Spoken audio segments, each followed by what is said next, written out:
Yo, what's going on, y'all? So, welcome to my next video. What the fuck is it streaming right now?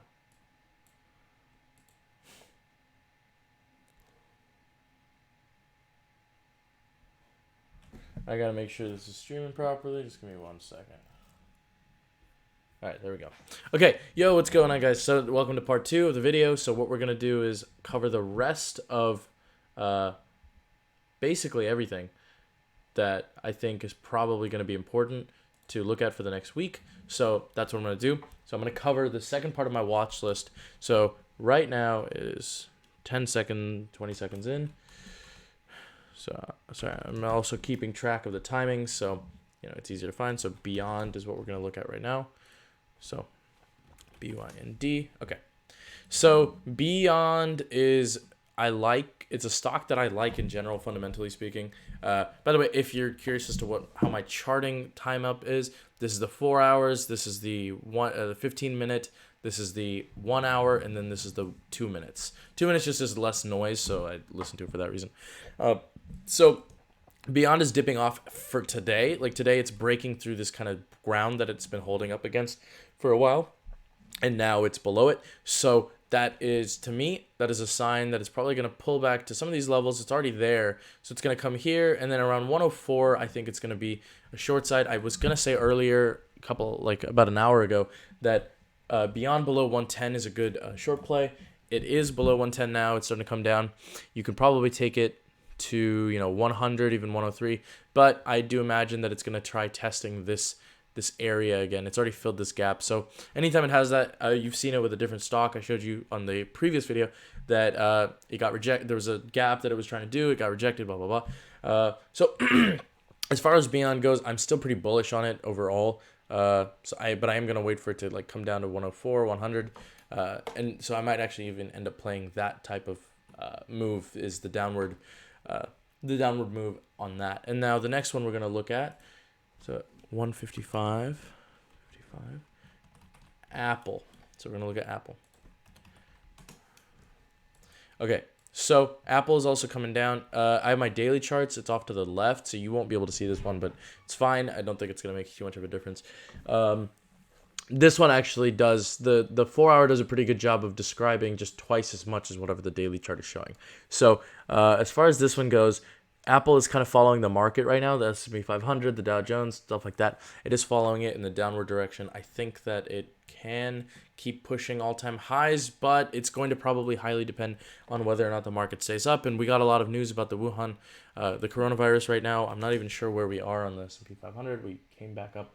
We hit 321, came back up. So I think that, that is an important piece of information to keep in mind, is like how the Wuhan coronavirus is affecting the market, the sentiment, stuff like that. So that is why we are coming down below these levels, around 3.7 or so. Let me actually set that level properly. Yeah, so that's actually slanted, but it's fine for now. Yeah, so I think it's probably going to hold above these levels. If it starts breaking down, then you can actually see the whole market start to come down, because Apple is one of those things that holds up the market really well. So if it does not continue to do that, I would say start looking at the downward direction there. The next one we're going to be looking at is Qualcomm. Let me write that up. So 330 QCOM. So now what do we have for Qualcomm? It's pretty volatile in that sense. It's really up and down. You can see it here, here, here. If you look at the daily chart, it's similar. The weekly chart is actually showing that it's falling right now. And this is true if it does not hold above the 85 levels, which it's sitting on right now. We could probably see a fall down to 80. So I would say maybe consider that as a play, actually. Consider playing it if it breaks from here to here. You could see that the floor won't hold up, and you could actually see the fall, and that would be pretty good. I'm actually going to change this so I can get a little bit more, because, yeah, that's a bit better. All right, so we got this price kind of holding up, and at 85.70, yeah, it's a little lower than that, actually. So let me remove that. There you go. So if it breaks below this, then you could probably see Qualcomm coming down a little bit, taking supports at this level. This has kind of been a pretty decent place for Qualcomm to hold up around that time. You can see that we're actually bouncing off it right now, so it's important. We're at one of those pivotal days where you'll either see a very big bounce coming off, or you're going to see a downward play. To me, I'd say I could probably buy a call option on this today and see that on Monday I probably made some money because it gaps up for whatever reason. This usually looks like one of those to me. So I imagine that this is probably going to be gapping down or gapping up. That's my opinion as far as this is going. Because now that the S&P 500 is kind of breaking below, one of the other positions that I was doing credit spreads on is actually compromised a little bit now. So it's getting strike down as we speak. She's holding up for now, but this is pretty interesting. 320. It has to hold above 320 and has to expire above 320 for me on Monday. Otherwise, I'm going to owe on it. But it's probably not going to fall immediately. This is all Wuhan, the coronavirus news. So that's kind of what's driving the market down right now. And as a result, I think you saw in the previous video, gold and stuff like that is kind of holding up. So the next stock we're going to look. So as far as my projections go for Qualcomm, I think we're probably going to see a bounce. But if we don't see a bounce, then we're going to go down. So I've basically given you no information because it could go either way. I am more partial to the upside, but if it does not hold on the upside, then say down to 80, you could buy puts there. You could get them for 2 weeks out, and I think those would hit. But you have to watch the price action. So today is not the decider of the price action, really. We're going to see that on Monday. Monday, we're probably going to find out whether or not it's going to hold up. So now we're at 6 minutes and 16 seconds. So next 6 minutes. Facebook. So welcome to Facebook. Now, Facebook has been kind of equally volatile, but it's actually, I said that really weirdly, didn't I? Volatile. They had their earnings, obviously, and they did not beat. And so now they've kind of entered into their down run. If you look at the daily chart, I'll drag it out here just so you can take a look at it. They were started pulling back below this. We took support here, but now we're kind of coming down. We're probably going to come down to 192. Facebook is not looking good. These big stocks that are missing are really compromising whatever integrity we have left in this market. So we might actually start seeing the come down around now. This is one of those precursors to the dips. So, and if you do go ahead and get a chance to look at the S&P 500, you'll see we're being supported by the 50 SMA. So if that doesn't hold, then we're going to really see a fall. So these are kind of important. I don't know if I have it up here. I hope I do. Yeah, so we are being held up by it right now at 320. So that is the level that I'm trying to keep up. But if it does fall below that, I am going to enter in short positions pretty soon, I think. That's my thinking as of right now. But let's go back to the watch list. So we're through Facebook. We're going to look at AMD next. So let's do 750 AMD. So AMD. Okay, so let's take a look at AMD. AMD is falling. Okay, so if you start looking at the charts, you're gonna see everything is kind of behaving similarly. AMD had their earnings; they did not beat it. And I remember, Cameron, you were in those. You wanted to see if AMD losing would help Intel. It did, Intel. It didn't help Intel, so that's important. I told you that wouldn't happen, and it didn't. So keep that in mind as far as these goes. Intel is coming down. We're in a downward-ish kind of move right now.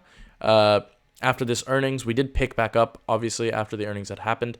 And then we kind of bounced up and are coming back down. I think this is going to be a continued downward up till 44. And then once the price hits 44, we're either going to bounce from there, which I'm hoping for, because I want to kind of keep this bull run going, but I doubt it. And once that starts coming on, you're going to start seeing, a little crumble come down to 34, so another 10 points, which is, over 20% on this thing, so it's huge. So Intel has AMD has a lot of room to actually start coming down if that is the case. And at that point, I'd probably get spreads or something of that sort. NVIDIA is acting the same way, so let me actually add that as well. So 920 NVIDIA. Oops, and all right. So NVIDIA, like I said, acting the same way, taking the supports are around the same point. All of these charts look exactly the same right now. That is because they're all following the same market trend. They're all coming down because of the same reason. Some of them have earnings, which is a little bit, differential to, the others, but, that's what it is.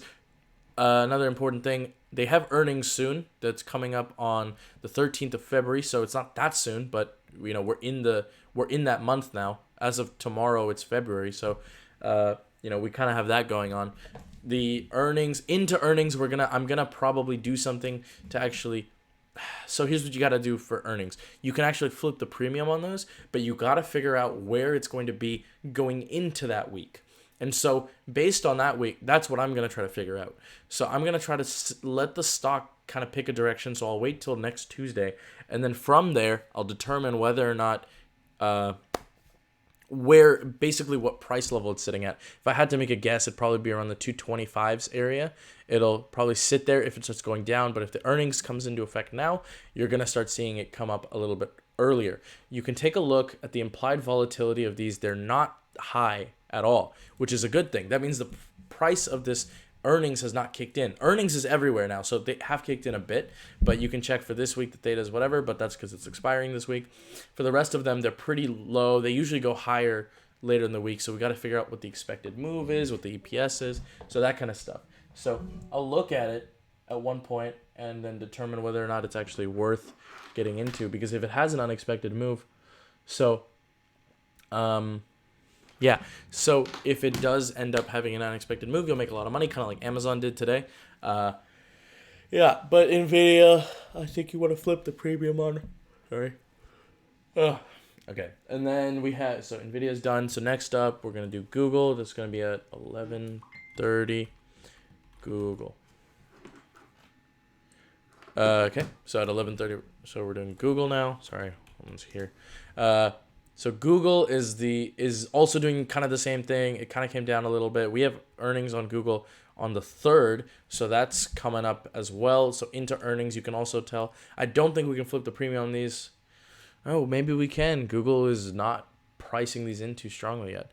I mean, the February 7s are a little bit higher, but not significantly higher than the average IV. So I might flip the premium on that as well. I want to see what I can price these in at. I don't know what their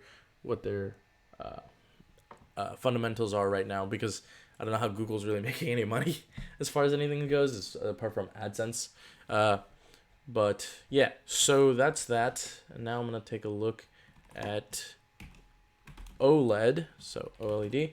OLED I like, especially with these new, as production continues, OLED should be doing better. We are not doing that well on OLED, so as a result of that, I would say, so OLED actually just filled a gap. So that gap has been filled completely. So now it's either going to take support at 176, which is where it is right now, or it's going to kind of keep going down to this level, 159. Either way, you can actually get spreads on these because the options are pretty well designed. So this week, obviously not, but yeah, so these are pretty good. So you can get these, you get 40 right there, and then if it hits, then you can actually get, almost more than 100, and that's actually a really good spread setup as far as OLED goes, especially if it's expected to move quite a bit. OLED does not have earnings in the near future because it actually already had them in October, so I think that was Q4 for them. So that's that. And then my final thing I want to look at is Amazon. Amazon already had earnings today. So let me actually finish writing that down. 30, Amazon. Okay, so Amazon had earnings today. So come on. There we go. Okay, so Amazon already had earnings today. They did well. Everyone knows this. They performed pretty well. This is also in contrast to the fact that on their last earnings, they had an $8 billion loss. And so this time they did not make up that loss. And I think they have a higher guidance. They hit all-time highs. Aftermarket... yeah, it hit all-time highs aftermarket. I don't think this happened during the day. And yeah, no, it didn't. So now we're kind of holding around the 2000 levels. So I think Amazon will probably take to support up there. I don't imagine that Amazon will be falling right now. If you take a look at this diagram that I drew, though, you can see it actually completely jumped this entire channel that it was around for a long time. So that's you know, that's actually kind of something you could anticipate, but no one really expected a huge move coming out of Amazon. I'm going to say, depending on how the market goes, because Amazon is not, for the last, you know, however long, it has actually not behaved in accordance to SPY at all. So that is kind of something to consider now. You know, as the market comes down, you're going to see Amazon come down, but it's not behaving the same way. And as a result of that, you know, and you can see this because SPY has not moved at this level of volatility at all. This has been stuck in this channel for, you know, I think some time now. Like, I feel like it's been weeks. I'll take a look. 126 days around that level. No, I'm sorry, that was earlier. Yeah, about 38 days. So it's a little much. And now it's kind of finally breaking out of that channel. We might see a run. I think if it holds at this level, expect a run. If it does not, it might actually fill this gap back down. It might actually fill the entirety of this gap. So we'll have to wait and see how that goes. But that is it for this one. Thank you guys for watching. Future me, you know what to do. Just look at the stuff, see if I'm right. You know. All right, and that's it. I'll see you guys next time.